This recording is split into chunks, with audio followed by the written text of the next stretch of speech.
లోకం అంటారు. అయితే వాస్తవానికి ఈ స్వర్గం అనేది నరకం అనేది ఉందా? ఉంటే మరి ఇప్పుడు మీరు ఇక్కడ తప్పు చేసినటువంటి వ్యక్తిని నరకంలోకి తీసుకెళ్లి శిక్షలు అనుభవింపజేస్తారు అని అంటున్నారు. పుణ్యం చేసిన వ్యక్తిని స్వర్గలోకంలోకి తీసుకెళ్లి సుఖాలు అనుభవింపజేస్తారు అని అంటున్నారు. ఇప్పుడు ఒక వ్యక్తి పుణ్యమో పాపమో ఏదో ఒకటి చేసి ఉంటాడు, చచ్చిపోతాడు. చచ్చిపోయినాక అక్కడికి తీసుకెళ్తాడు. ఇది చేసిన వాటన్నిటి కూడా ఏం చేస్తారు? మీరు శిక్షలు అనుభవింపజేస్తారు. తిరిగి మళ్ళీ ఏం చేస్తారు? భూలోకంలోకి ప్రవేశిస్తారు. అట్లాగా అందరు ఏమవుతారు? అందరు చస్తూ ఉంటారు, పోతూ ఉంటారు, శిక్షలు అనుభవిస్తూ ఉంటారు, ఇంటికి వస్తూ ఉంటారు. మరి చేసిన తప్పులన్నింటినీ కూడా శిక్షలు అనుభవించిన తర్వాత ఒక ఆయన కోటీశ్వరుడుగా పుడుతున్నాడు, ఒక ఆయన పేదవాడిగా పుడుతున్నాడు. మరి ఆయన గత జన్మలో సచ్చాడు, నరకంలోకి వెళ్ళాడు, శిక్షలు అనుభవించాడు, వచ్చాడు. ఆ పాపం అంతా కూడా అనుభవించాడు, అయిపోయింది కదా. మరి ఈయన కోటీశ్వరుడుగా పుట్టడానికి, ఆయన పేదవాడిగా పుట్టడానికి కారణం ఏమిటి?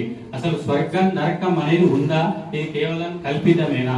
లేకపోతే పండితులు, భక్తులు మొదలైనటువంటి వాళ్ళు ఏదైనా వాళ్ళ పట్ట జీవనం కొరకు చెబుతూ ఉన్నారా? ఉంటే మరి మీరే ఆలోచించండి. ఆ అనుభవించిన తర్వాత అంతా శూన్యం అయిపోయింది కదా. వాళ్ళందరినీ ఫ్రెష్ గా పుట్టించడం, అందరికి సమానంగా ఇవ్వాలి కదా, ఎందుకు లేదు అనేది ఒక ప్రశ్న. దానికి శాస్త్రంలో చెప్పినటువంటి సమాధానం ఏమిటి అంటే, స్వర్గము ఉంది, నరకము ఉంది, రెండూ ఉన్నాయి. అయితే మనం చేసినటువంటి పాపాన్ని అక్కడ పుణ్యం చేస్తే స్వర్గలోకంలో సుఖ రూప అనుభవాలు పొందుతాం, పాపం చేస్తే నరకంలో శిక్షలు మొదలైనవన్నీ కూడా అనుభవిస్తాం. అనుభవించిన తర్వాత మళ్ళీ కింది లోకంలోకి ప్రవేశపెడతారు. పెట్టి ఏం చేస్తారు అంటే కర్మశేషము అని పిలుస్తారు. కర్మశేషం అంటే మనం చేసినటువంటి కర్మ యందు, శేషం అంటే కొద్దిగా మిగులుతుంది, మిగిలిన భాగాన్ని భూలోకంలో జన్మించేటప్పుడు అతనికి దాన్ని అందించడం అవుతుంది.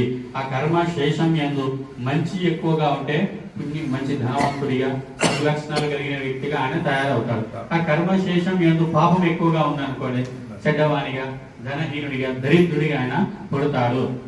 అయితే మరి అట్లాగే కాకుండా శేష భాగాన్ని కనుక వీళ్ళకి పెట్టినట్లయితే కర్మశేషాన్ని, అప్పుడు దాని ద్వారా అప్పుడు వాళ్ళకే తెలుస్తుంది వాళ్ళు ఏదో పుణ్యం చేసుకున్నారు పూర్వజన్మలు, అందుకే వాళ్ళకి అన్ని కూడా అనుకూలతలు కానీ ఇవన్నీ కూడా ఉన్నాయి, మనకు సరిగ్గా లేదు కాబట్టి ఈ విధంగా ఉందని ఎవరి వాళ్ళకే అవగతం అవుతూ ఉంటుంది. అందుకే దీన్ని కర్మశేషము అంటారు. కాబట్టి స్వర్గ నరకాల గురించి కూడా భగవద్గీత మనకి తెలియజేసింది.